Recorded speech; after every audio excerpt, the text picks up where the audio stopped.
నా స్టోరీ అంతా చెప్పాక ఏంది ఇప్పుడు నువ్వు చెప్పిందంతా మేము నమ్మాలా అంటే నమ్మడం నమ్మకపోవడం అది మీ ఇష్టం. మా అమ్మ నాన్న అన్నయ్య నన్ను ఏ లోటు లేకుండా పెంచారు. నేను వేసుకునే బట్టల దగ్గర నుంచి తినే తిండి ఆఖరికి వేసుకునే చెప్పుల దాకా వాళ్ళే చూసుకున్నారు. దీన్ని బట్టి మీకు ఆల్రెడీ అర్థమైపోయి ఉంటుంది నేనే మా ఇంట్లో చిన్నదాన్నని. ట్రావెలింగ్ అంటేనే నాకు ఇరిటేషన్. ఇంకా మా ఫ్రెండ్స్ కొంచెం రిచ్గా ఉండే వాళ్ళు వీకెండ్స్లో మాల్స్కి అలా వెళ్తుంటారు. నేను ఇప్పటికీ ఒక్క మాల్కి కూడా వెళ్ళలేదు. అసలు మాల్కి ఎలా వెళ్ళాలో కూడా నాకు తెలియదు. చాలా మంది మాల్స్లో మంచి అవుట్ఫిట్స్ వాళ్ళ మెయింటెనెన్స్ అంత హై లెవెల్లో ఉంటుందని విన్నాను. అండ్ ఫోన్స్లో టెలివిజన్స్లో కూడా చూశాను. కానీ నా వరకు వస్తే నాకు నిండుగా బట్టలు, పెద్ద జడ, పద్ధతిగా ఓ చిన్న బొట్టు ఇవి 3 ఉంటే చాలా అనిపిస్తుంది. ఎవరితోనైనా కలిసి ట్రావెల్ చేస్తే అసలు నీకేం తెలీదా అని వాళ్ళు చూసే ఆ చులకన చూపుకి నా మనసులో వచ్చే బాధ అంతా ఇంత కాదు. ఇలా ఒక్కసారి కాదు, ఈ సిచ్యువేషన్ నేను ఎన్నో సార్లు ఫేస్ చేశాను. వీళ్ళకి నేను ఎలా చెప్పను నేను ఒక స్ట్రిక్ట్ గా ప్రేమించే పద్ధతి గల కుటుంబంలో పెరిగిన అమ్మాయినని. అలా అని చెప్పి వెస్టర్న్ అవుట్ఫిట్స్ వేసుకోనని కాదు, వేసుకునే వెస్టర్న్ అవుట్ఫిట్ కూడా నిండుగా ఉండాలని వెతికి మరీ కొనేదాన్ని. అదంతా సరే, స్ట్రిక్ట్ అన్నావు, ప్రేమ అన్నావు, పద్ధతి అన్నావు, ఓకే మరి ఈ వీడియోస్ ఏంటమ్మా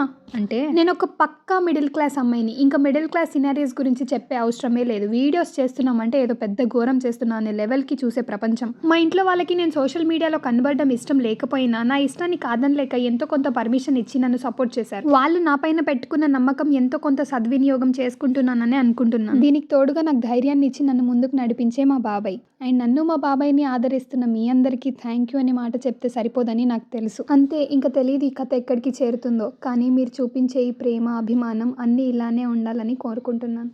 ఇట్లు మీ పాపి.